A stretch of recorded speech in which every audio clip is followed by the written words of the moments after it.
I will try to keep this within the time frame. We'll see if hopefully I won't go down any rabbit holes. I have a lot of material that would provide me the opportunity to go down rabbit holes. So if I need to be put in check, just let me know, Amanda. But thank you for that introduction. As Amanda said, my name is Charlie Sasscer. I'm the Ag Marketing Extension Educator for Prince George's County. I'm going to go over a lot of things today, but hopefully all within the realm of livestock selection for grazing systems. So first, I want to start off with this first point that I really want to make. Any animal will grade well enough with enough time and nutrients. We're going to kind of go into the specifics of that, but hopefully that'll want to start off with debunking a lot of mentalities that some people might approach this with, just by saying with enough time and enough feed, anything will grade. Our challenge is doing that in a timely and a cost-effective manner. So with that, I appreciate you all coming today. If there's any questions, I can take those now. I'm just messing up a lot more, but I wanted to drive that home. So I want to start off today with what should we be grazing in the first place. Going to go into a little bit of an anatomy lesson to hopefully make my point with this. So I'm not sure if anybody's ever played with cow skulls, but this is what a cow skull looks like. So many of us probably know how a cow grazes is they use their tongue to reach out around the feed that they want, grab a hold of it, and they rip it, they bite it in, they use these teeth and cut it a little bit there, but it's basically they're pulling the feed in. They're not using their teeth for real close grazing. They use the tongue, they pull it in, they chew it a little bit but swallow it. These back teeth molars here, hopefully you can see my mouse. Those are for chewing that, really masticating, really just a grinding motion. Chew it the first time and then second, third, fourth, several times. That's what the teeth are for, is really grinding that material once it's already pulled in. That's quite a bit different than our sheep. The sheep still have those back molars for chewing stuff once they get it in, but sheep have a much more nimble, much more mobile lip and teeth that they use for very selective grazing. They can graze very close to the ground. They can be much more selective. They're not just taking in all of the grass, all of the biomass, just suck it in like a vacuum cleaner. They're much more selective. They pick the leaves off. They take the good parts. They're very much like me when I pick all the checks out of Chex Mix. They take what they want and not just take everything in and then throw it to their rumen to figure out how to digest. They're very selective. Our goats are a little bit different than either of those. They have a much more narrow face. They're similar to the sheep, but I'd say a much more narrow face. They have the front teeth that they use for picking things. That upper lip that they use. Goats and are similar to our deer. A lot of our wildlife species. They're kind of designed to stick their head into a briar patch and pick out the things that are again, there's really good candies. Pick the leaves off. They like greenbrier. Greenbriers are very, very high in protein and nutrients. They're really designed to, again, pick what they want. As I said, their face is very narrow for sticking it into hard to reach places and getting the goodies out. So based off of that stuff, the anatomy of the animal kind of really goes along with, their digestive. It really plays into what the animals like to eat if given, if you open up the whole buffet to them, what do they select to eat? What do they want to eat if they're given any option? So for our cattle, 65 to 75% of their preferred diet is grasses. That's why we like to say, cattle farmer, best cattle farmer is the grass farmer. They do like 25% legumes, and they will eat a little bit of browse. I have some funny videos of yearling heifers trying to eat raspberries. Not trying, they do. You'll see them eat leaves and stuff, but that's not really, what they like to make their diet up out of. It's kind of the cherry on top. But a bulk of their diet, they really like to have grasses. Horses like grasses even more, still eat 20% legumes, not really big on browse. With our sheep and goats, we kind of see a shift. It's really their grass preference cuts down to half of their diet, a lot higher on the legumes, the broadleafs. As I said on the last slide, they're much more designed to pick off the leaves, get all those really fine stuff, get all those goodies off of the plant. They don't want to just take in all kinds of rough stemmy grasses. They want to get the good stuff. And then sheep, of course, they will eat a fair amount of browse, more than our cattle, but less than our goats. As I said before, goats are really specialized. They like that browse. They like that brushy, that woody material. And if given the choice, they'd eat up to half of their diet in that stuff.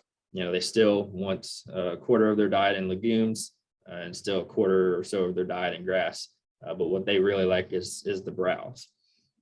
So that should lead us to our next concept. Thing I'd like to drive home today is that we should match the animal to the forage, not the forage to the animal, unless you want to spend money. It's easy to say, oh, well, I want to be a cow farmer, so I need to take this brushy field, grown up field, and just completely renovate it and turn it into a nice green lush pasture. But that costs money. It's a lot more cost effective for us to change up what we're grazing than to go out and change our land, which would be an overhead cost. So if our pasture, if we have a lease pasture, if we buy something that looks like this, has a lot of grass, taller, stemmy material, well, then cattle are probably the best option. They're a bigger animal. They can mash that stuff down. They can take in that fibrous stemmy material, and they can digest that. If we have a pasture of weeds, I believe this is Sericea lespedeza. Somebody could correct me if it's I just got that off the internet. If we have a really weedy pasture, then maybe we should be bringing sheep in. They're really going to like that a lot more than we can force our cows to eat those weeds, but they're not going to like it nearly as much as a sheep will. Sheep, again, they can pick off all those leaves and really get the good parts of those plants. And finally, in this area, a lot of us probably have pastures, maybe growing up look like this, have woody encroachment. If this is what our pastures look like, instead of using, chainsaws and bush hogs and whatnot, all that stuff that costs money to clear this, instead, maybe we should, consider bringing goats in. You need, certainly we'll get into, different infrastructure for all of them. But, the goats are going to like this kind of pasture, this forage base, a lot more than our cows will. Get a lot more out of it. So as on the front slide, I told you guys I'm ag marketing. So you're going to get a lot of numbers today because I like making hypothetical situations. And I'm going to say this several times. All the numbers I use today, all the numbers are wrong. These are numbers that I came up with. You need to do your own numbers, but I think, there is a little bit of background, a little bit of experience with these numbers. And I think they're close enough to drive our point home. So let's start with, I want to compare the profitability of, running our cows, our dream, our picturesque thing that many of us, we all want to retire and raise cows. That's the scenic, that's the dream. So let's say cow is 1,000 pounds. If you're me, my parents, maybe your neighbor, a lot of us, it's more like 1,500 pounds. Cows are very, very few cows are 1,000 pounds. Let's compare that to, just for simple numbers, this number's wrong, but 200 pounds. If you have a pretty big sheep, it's probably less. A goat is going to be less. Moderate frame sheep is going to be less. Down my way, depending on your grazing management, let's just, for easy numbers, to say 2 acres a cow. Up north where it's a little bit colder, it's maybe 3 or 4. But if we equate that for a small ruminant, 2 acres per cow would be more like 0.4 acres per animal, or 5 animals per cow, animal being either a sheep or a goat, whichever one you choose. So then let's say $400 profit per cow. Maybe that's higher. I'd argue probably for a lot of commercial people, it's probably lower than that. But regardless, that equates to $200 profit per acre. Now, if we swallow our pride as cattlemen, and we raise sheep, raise goats, let's say $100 profit per animal, I'd argue it's probably greater than that. Especially if you're getting into those ethnic markets, those holiday markets, you probably could make more money than that on a sheep or a goat. So that equates to $250 profit per acre. Now our cows are pretty, but our sheep and goats, they've got the opportunity to make us more money. So again, do your own numbers, but if you have a forage base that fits them or favors them, I'd consider doing some multi-species grazing or changing what you think you have to raise. If you really want to stack enterprises, this is my next challenge. Let's go back to that same 2 acres. I've learned at different places, a lot of experienced grazers say that, for every cow that you have, you can run 1 sheep and 1 goat without increasing your forage needs. And that goes back to, let's think about, what do those animals eat and how do they eat? They graze different things. Your cows probably eat all the bulky material. Your sheep are going to come along, they're going to get all the fine stuff, and your goats are way off in the woods eating who knows what. But regardless, a lot of different producers I've heard, again, say that you can have a sheep and a goat for every cow. So you've got 100 cows, you can have 100 sheep and 100 goats without increasing your demands. Of course, you need the infrastructure and whatnot, and the patience, the herdman skills. But let's take on 2 acres. Let's take our $400 from our cow, our $100 from our sheep, and our $100 from our goat. Now we're looking at $300 per acre. So again, if you have all the infrastructure, the skills, I'd challenge you, find a way you can stack those enterprises, really get the most out of your land, be as profitable as possible. So now I want to shift gears a little bit. Let's talk about if we're finishing animals on forage systems.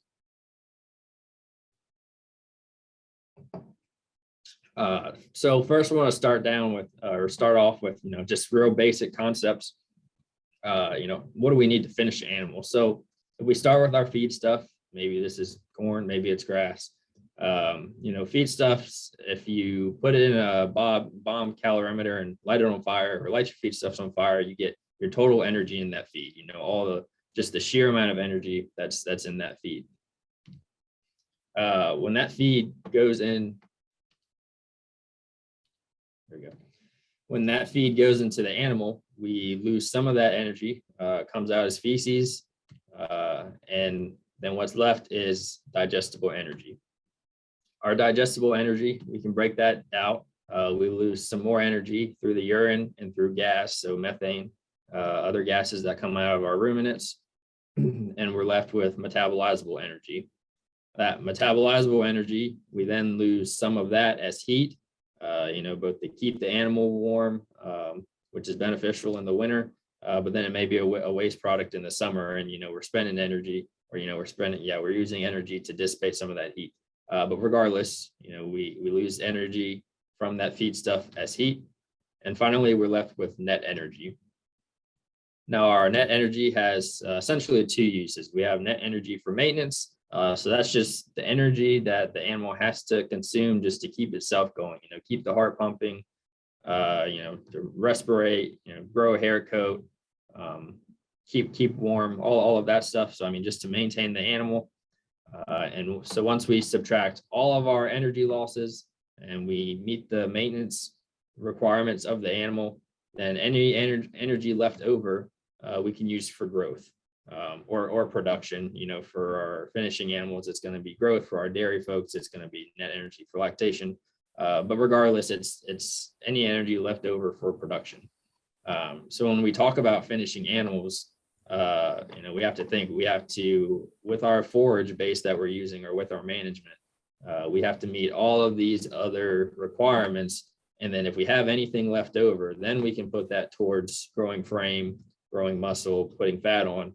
But we have to maintain that animal before we can grow that animal. So shifting into, how does this equate to phenotypes for grass finishing? So if we start with a baby animal at birth, maybe with a calf, say 70, 80 pounds, as they grow through their life, have pretty rapid, pretty efficient growth, building bone, building the frame, putting muscle on, that's pretty efficient. When they get towards the end of the growth curve, their growth slows down and it becomes a lot more energetically inefficient to put more pounds on that animal, because most likely we're putting fat on. And, it takes a lot of energy to have excess energy to deposit as fat. So what I really want to show with this graph here is how this growth curve shifts when we're changing the frame size of the animal. So if we go from our medium frame animal, if we go down to something that's maybe 900, 1,000 pounds as finished, I want you all to think about this as total energy, just the total sheer amount of nutrients we have to put into that animal to get to that point. And look how much lower that is versus what a lot of the industry is doing, finishing cattle at 14, 15, sometimes even 1,600 pounds live weight. The larger animals, it takes a lot more energy just to maintain them. And then you need even more energy on top of that. Even more energy on top of it. Sorry about that. More energy on top of that to get those animals finished.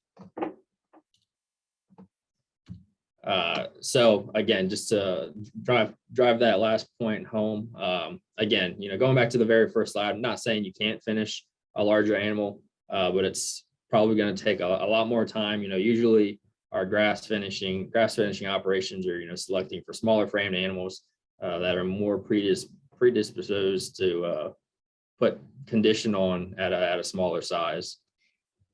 Couldn't find a picture I liked of small framed animals on the internet. And then I thought, well, I had a pretty small frame steer. So you all get to see me back in 2005 or 6 with my first steer, Hokey. I was a pretty small, scrawny kid. So I think that's a pretty good reference to know that this was a pretty small frame steer. I think he was right at 1,000 pounds or so. So just think about the amount of energy, the amount of nutrients it took to finish him versus, let's say, a smoky calves. Like a lot of the industry does, our Charolais, big framed Angus crossed with a big frame Charolais, something that's going to finish at 1,600 pounds. Takes a lot more feed, a lot more energy to get that animal finished than my little steer. When we're selecting our animals, I think it's worthwhile to think about the genetic predisposition to marble. I'm going to talk in a minute about the breed differences. But some breeds, some animals are just genetically more likely to marble than others. I mean, you can take an animal that's not predisposed to marble, and you can pack enough feed into them, you can make them marble. But is that cost effective to do? And especially when we get into our forage systems. So I think you can assign a lot of breeds. We assume some breeds are more predisposed to marble.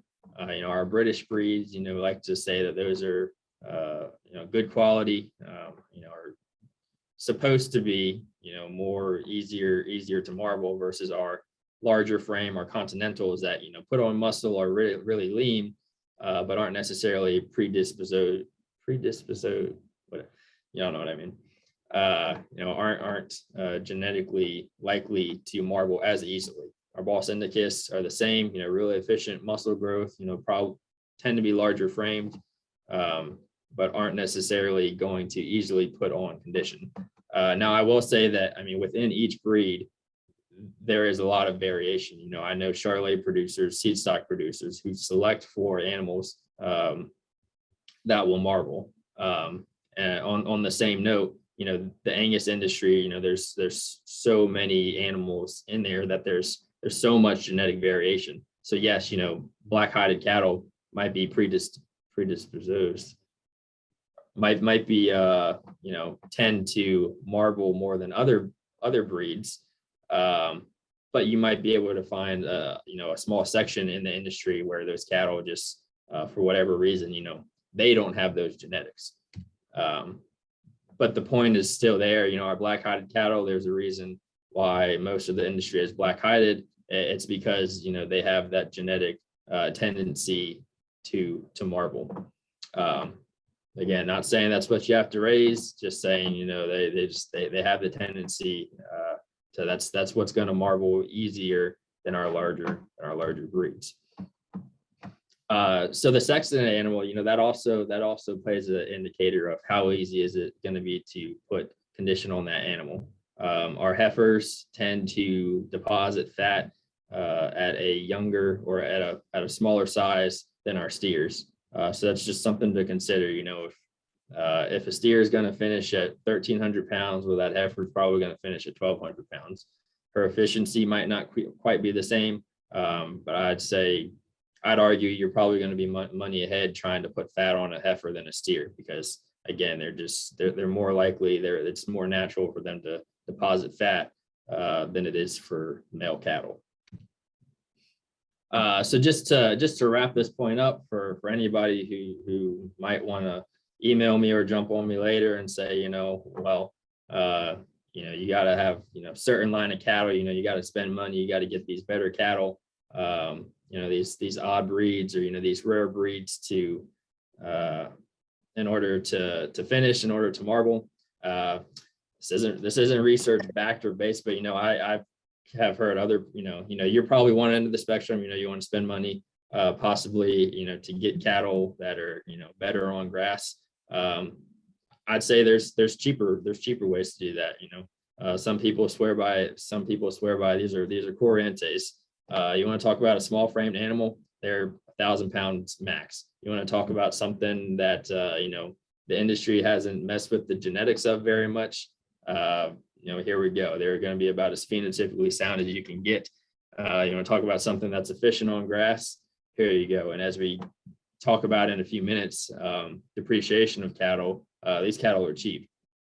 So again, I'm just trying to make the point up for anybody who wants to argue that you need to spend $3,000 to get a specialty breed of cow because that's what's going to be efficient on grass. I'd argue you could spend less and get something that's more efficient on grass. So I would just challenge you all, suggest don't get hung up on having to have one specific breed to fit a finishing operation. You can get cheaper cattle and do more with grazing management and be money ahead. Almost hate to get into talking about EPDs. If you're like me and you can't get away from the cows and you like breeding and you like calving, so we want to shift gears essentially into if you're gonna do it anyways, if we didn't listen to anything I just said about just buying cheaper cattle, probably cheaper to buy cattle than it is to raise them because of just overheads. I want to point out a few things that I think are worth looking at. Again, if you're trying to breed your cattle, this could almost be its own PowerPoint. There's so many different things to go over here, but I just want to point out a few things. That first thing for EPDs, this is hopefully I won't go down a rabbit hole, but the date born of a sire.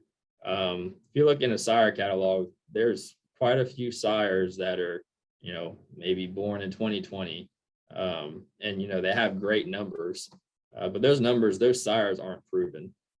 So this is almost just my personal preference, but if you're going to pick out a sire and you're really going to pay a lot of attention to their EPDs, make sure there's good data that goes into those numbers. A sire that doesn't have any progeny providing data to go into calculating their EPDs, that's all just a guess, versus these older sires that they have a couple years of calf crops, a couple calf crops that have been finished, put data into those equations. That's a little bit more accurate than a young unproven sire or a young unproven heifer. So that's kind of just a personal preference. Anyways, so shifting into our different EPD values. So for finishing cattle, a lot of people like to look at weaning weights, say, oh, I want something that's going to wean a really big calf. I would challenge that and say, well, if you're grass finishing, you're probably going to own that animal for longer than a year, probably more like 2 years or more. So I'd look at yearling weight more than weaning weight, again, because you're not done with your ownership at just weaning. You want something that's going to grow after weaning. Residual average daily gain, that's your feed efficiency. If provided with a set amount of feed, which animal is going to give you the most growth from X amount of feed. Dry matter intake. That one, I think you could argue several different things about. So with the dry matter intake, it's whoever is whoever is likely to eat more food if given that. I would argue that I don't necessarily want an animal to eat all my feed because that feed costs me money. That grass costs me money. So I wouldn't chase. I don't think you should. This is again going down a rabbit hole. Don't chase any one number over the other. We have gotten ourselves as an industry into a lot of the holes we have because we're chasing 2 or 3 traits. With all of these numbers, it's nice to have the most growthy, but you really need a balanced animal. So then yearling height, that's going to be the frame score of the animal. So I think that's a really good indicator or number. When we talked about the frame score before, it's going to take a lot more nutrients to grow a large frame animal. I think that's something there. So this sire that I used is a lot smaller frame. So as you can see, his rank on yearling height he's in the very bottom. He's in the very bottom. A lot of people say, "Oh, well, that means he's the worst on that." Well, no, it doesn't mean he's the worst. He's going to produce progeny that are smaller framed. So again, they give these rankings like, "Oh, that's a bad thing," but you kind of need to get past that and think, what are you selecting for? What are your goals? How is this going to fit into your operation? If you're selecting a sire to produce females for a grass forage operation, these are 3 that I like to look at the most. Partially, I told you all I have cows that I think are too big, and I'm trying to downsize them. That's why I use this pool here. So maternal weight, maternal height, that's all about are the daughters of the sire, are they going to be bigger? Are you going to be increasing in size, or are they going to be decreasing in size?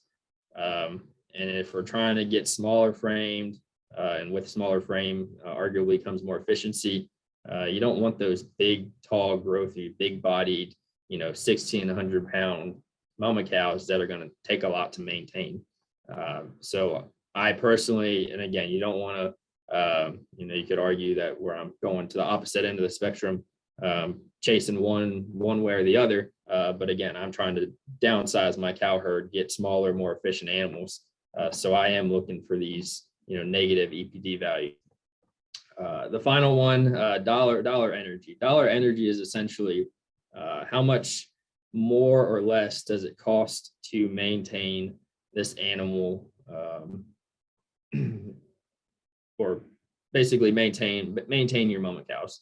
Now, all of my genetics friends, they tell me that this is where I go down the rabbit hole, and that, how this is calculated, and they say it's not that accurate. But in my mind, why on earth would you select for cows, or, for replacement heifers or cows in general, that are going to cost more to maintain? When you go and I've played around on quite a few, the selector categories on sire sites. When you get the really growthy, they're really terminal sires, you're not going to find a really growthy terminal sire that will also produce cows with a good dollar energy. And again, why on earth would you breed cows that cost you more to maintain, to feed through the year? So a positive value means that, this is dollar saved. A lot of those really growthy sires, their dollar energy is, negative way more than this. So there really aren't a lot of options, but that's just my soapbox, my tangent. I really like dollar energy again. And if you're selecting for cows that are more efficient on grass, I think that's a really good one to use. So then we have all of our carcass values for an animal. This is where, say you don't want to chase one thing, bigger carcass weight here. Well, that's going to correlate to, having a bigger animal that takes more nutrients to feed. Marbling, you certainly want to select for animals that are easier to marble because, that'll save us money. But again, those animals that, marble easier, it's probably because, they tend to be less it takes energy to do that. So yeah, they might show that they're going to marble more, but it takes energy to marble. So just again, I wouldn't chase either one way or the other with that. Ribeye, that kind of correlates to your carcass weight. Bigger carcass weight, you can have a bigger ribeye. Tend to, we have everybody's different. All animals are different. But a bigger ribeye is going to be a much more muscly animal. And again, that's getting into those bigger framed animals that then cost more, take more nutrients to maintain and to grow. And then with fat, again, we certainly in our operations, we want animals that are easier at depositing fat, both internally and externally. But at the same time, the challenge is finding an animal that is both efficient on grass and will put down fat. So this is a select sires catalog. I challenge y'all, if we're really trying to find niche cattle, cattle that are good on grass, there's a lot more options than just our Excel or our ABS, Excel genetics, select sires. There's a lot of, smaller sites that focus on, having sires, having cattle that are good on grass, that fit the environment. So I would just encourage you all to, there's a few good options on the big sites. But if you're really, chasing efficient cattle, look elsewhere. So more numbers for you all. So want to talk about here, if we are, again, going back to that, we want to spend more, we want to buy those cattle that are efficient on grass, that are really cut out and, give us that 10-20% advantage on in a forage system, without any grain. So what does that cost? Let's say a commercial female, just say 1,500. Say we want to go get a registered, a novelty breed. What are those going to cost? I've spent 2,000 for a purebred female. I've heard, of those specialty breeds, they probably cost more than that. I'll let you all do the math on that. So let's just say from a cow depreciation standpoint, cow depreciation is usually our second biggest cost behind feed. So our $1,500 cow, let's say we sell her for a salvage value of $600. So that's a $900, and she has to spread that over 9 calves. 9 calves, that's not a good number. Most cows in the U.S. go out of the herd within 5 years. Let's say we got a pretty good cow, 9 calves. So that means each calf she raises has to cover $100 of depreciation. Now let's say we go spend $3,000 on a better female. Say she's worth a little bit more when we salvage her, when we after years of her being a mama cow and she goes to the packer, she's done with her life. So that's still $2,000 that she has to cover. Say she was a little bit better cow, had 10 calves out of her. That gives us $200 per calf that she has to cover with depreciation. So the point with all of this is, it's easy to say, well, I got to have X breed in order to work in this system. We'll just do the numbers, think about how that's going to, factor into a lot of other things, especially cow depreciation. It might not necessarily pay to get those premium cattle. Cost of a bull. Hate that I had to put 5,000 on here, but that's what my parents, they went to a local sale and they couldn't get one for less than that. So let's say cost of a bull, $5,000. Say you really want to spend money and get him, genetics that work on grass. Just for maybe comparison, semen, $20 to $50. So now I want to compare the cost of, getting a real premium bull to maybe putting our money somewhere else, maybe renovating our pastures. So let's take that $5,000 bull, 5 years of production. Maybe it's pretty good. You get 50 calves out of them per year. That's $20 a calf. That's your breeding cost. That's almost irrelevant to this. But let's take those $250 calves. Let's say they really are more efficient. Save you $100. Saves you $100 in efficiency. They're more efficient. So that equates to say $25,000 of value that bull generated for you. That's pretty good. Let's compare if we renovate our pastures, if we put with clover seed. Let's say we get 1,000 pounds more of dry matter per acre. I can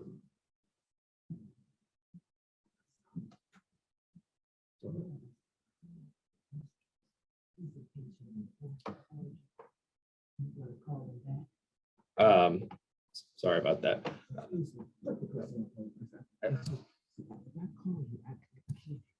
want a presentation. I presented.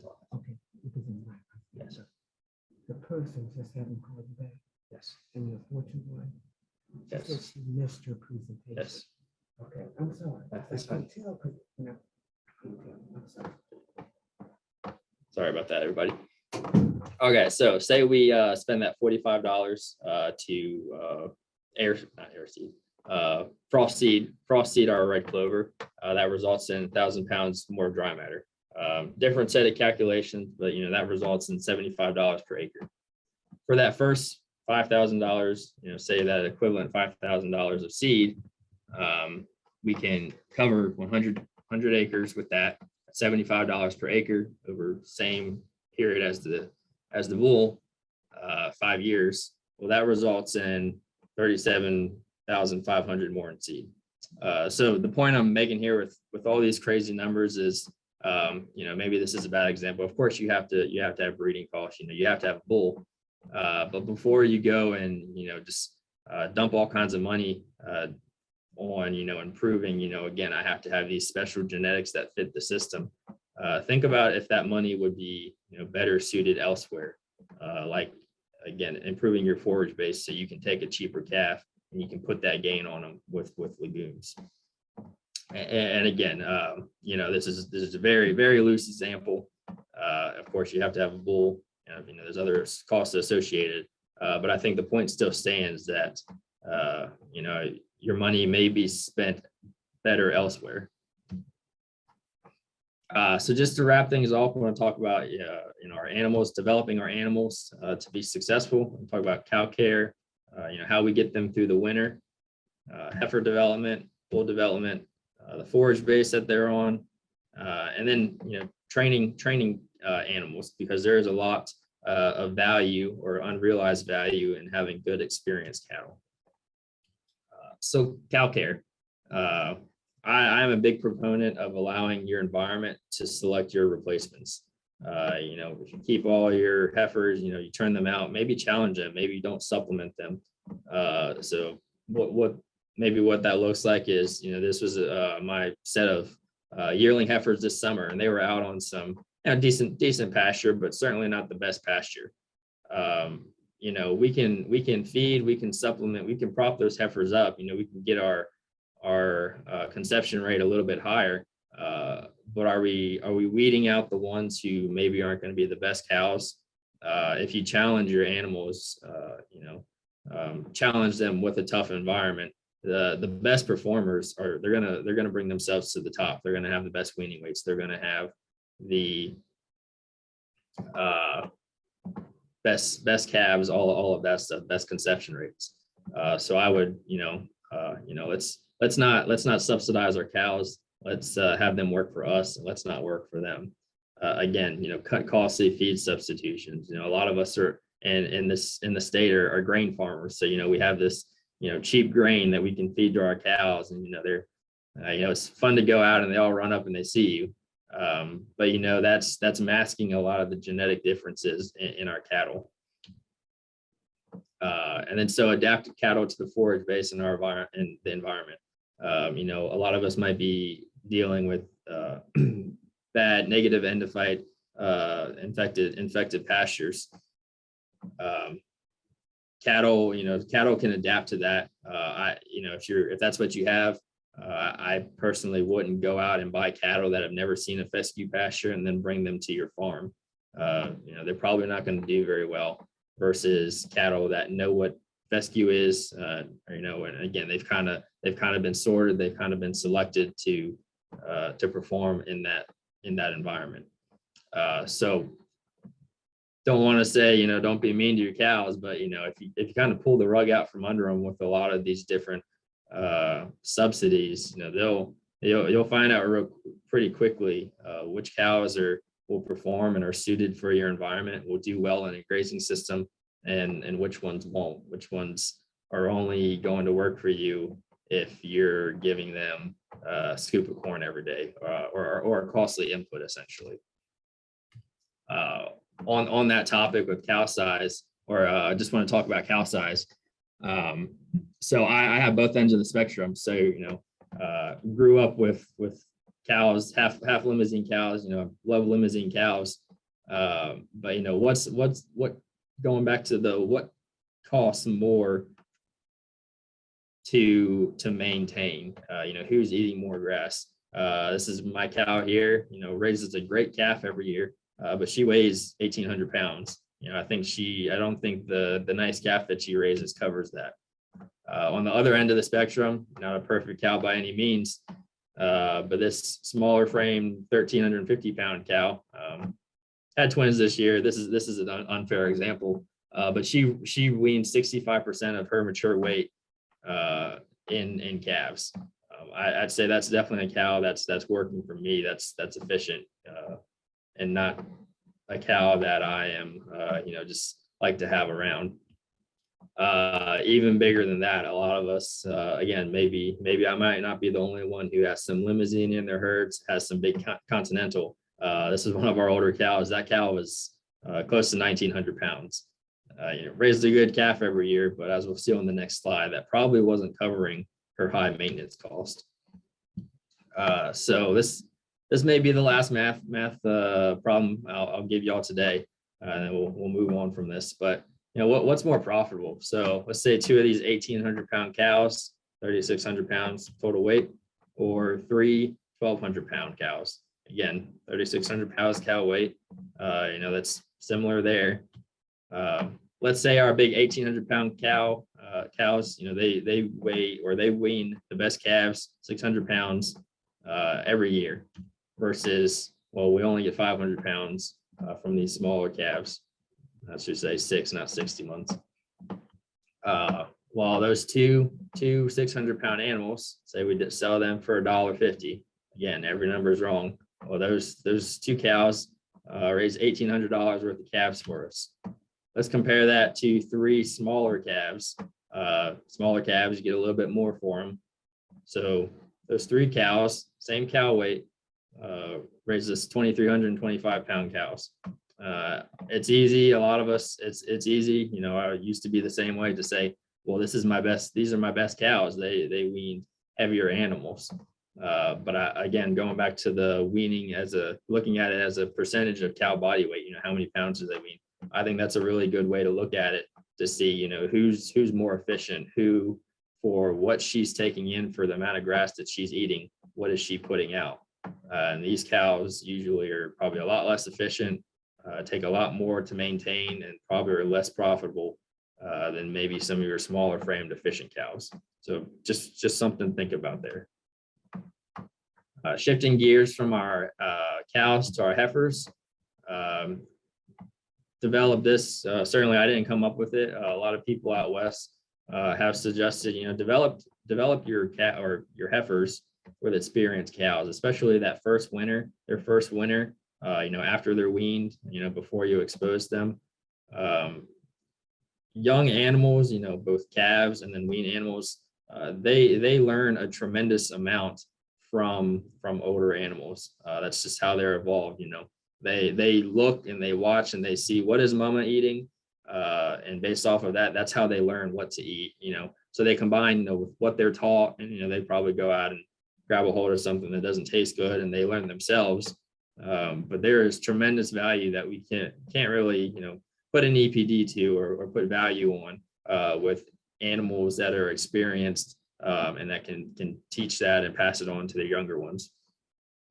So again, going back to developing your heifers, especially that first winter, if you have a big mature cow that knows what to eat and knows how to eat to get herself through a cold winter, I like to put my replacement heifers in with those cows. That way they learn that. Usually a lot of people like to feed their replacement heifers, give them some grain, really develop them, get them looking nice.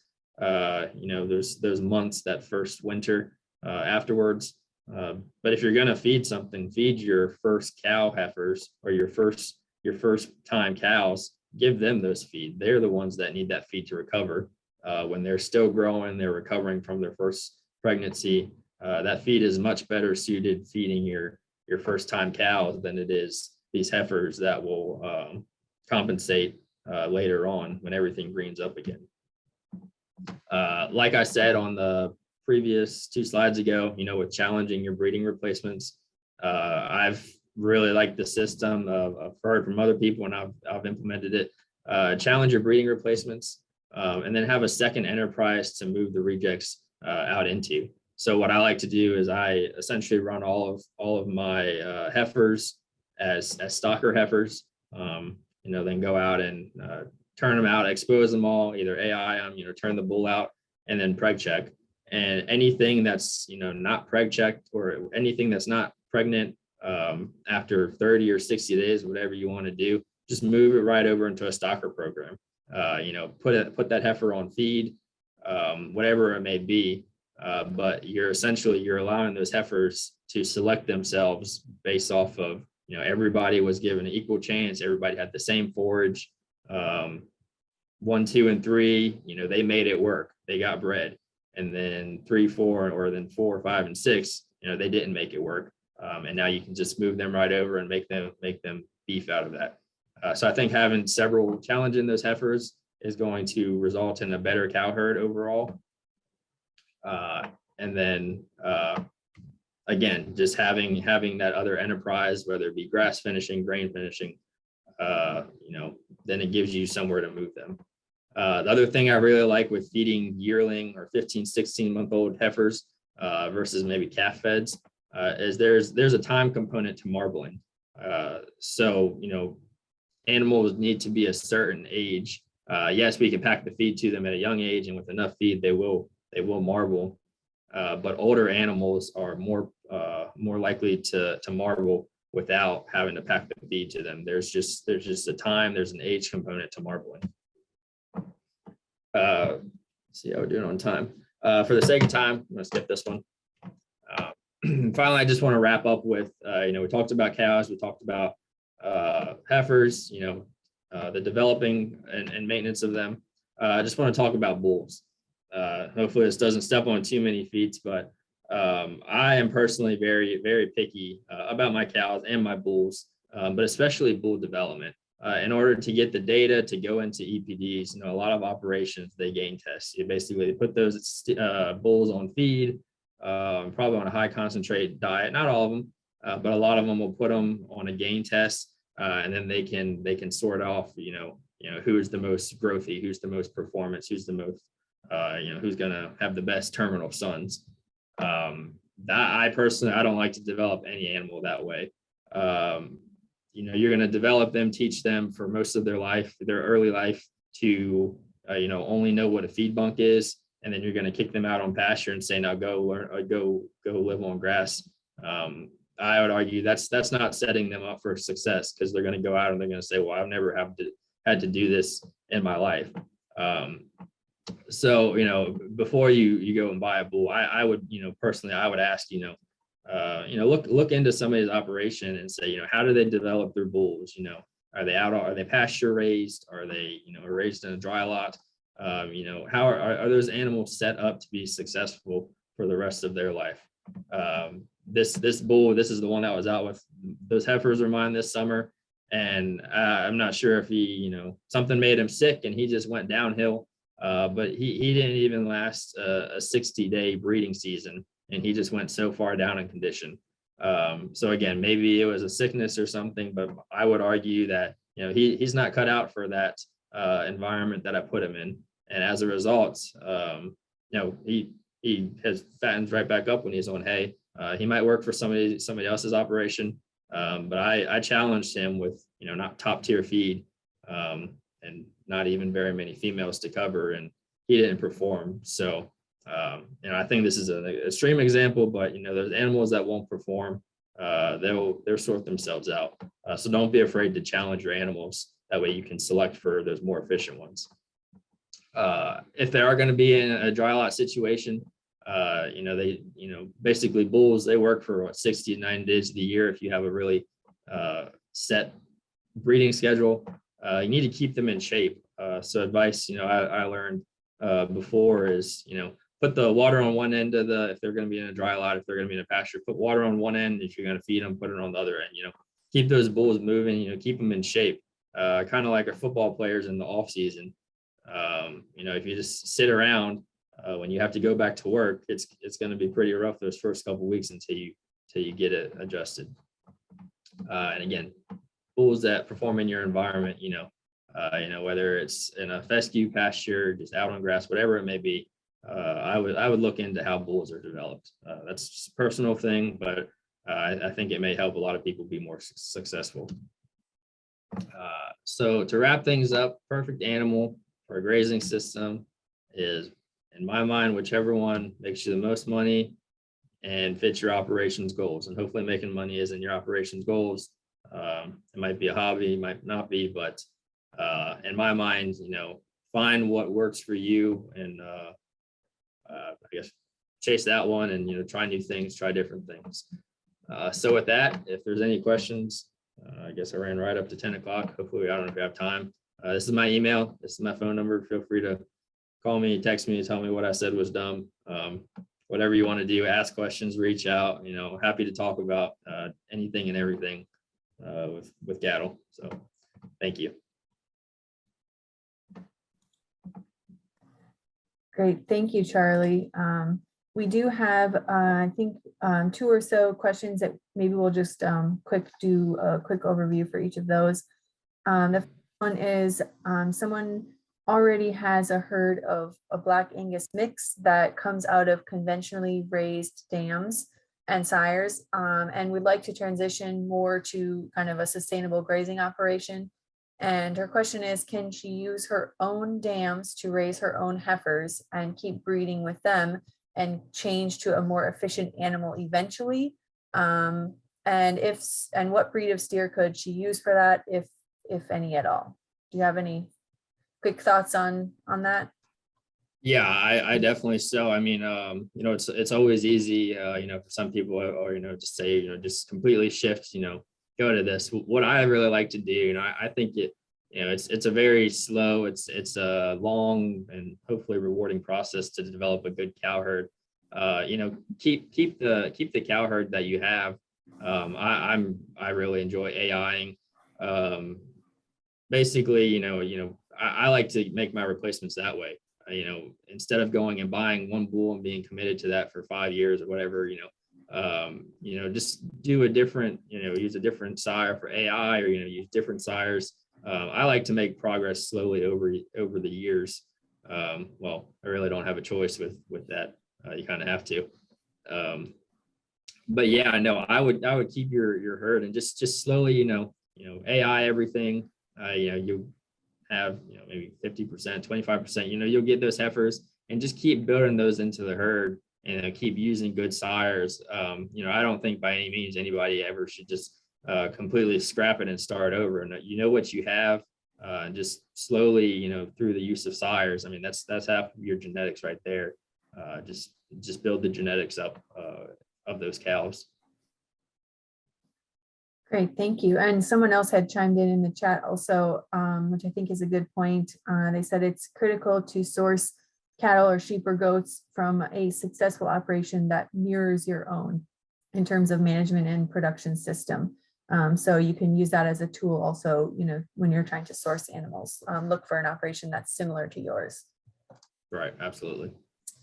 So we had one final question, and that is pertaining to red clover. I can't remember, this might have been pertaining to one of your calculations, but they asked, are you assuming a one-time red clover seeding will sustain you for 5 years? No, what I've heard is, red clover is kind of a 3-year, the first year, where's it at? The second year, where'd it come from? Third year, where'd it go? Again, that was a very loose calculation. But the point is, first off, instead of just dropping $5,000 all at once on a bull, again, it could be any kind of pasture renovation. And again, I don't like to just say, just completely renovate your pasture, but you can make small changes either in your grazing or in your forage, adding those legumes, whatever it may be. Again, no, you're right. It may, depending on the clover, if it can reproduce, it may last 5 years.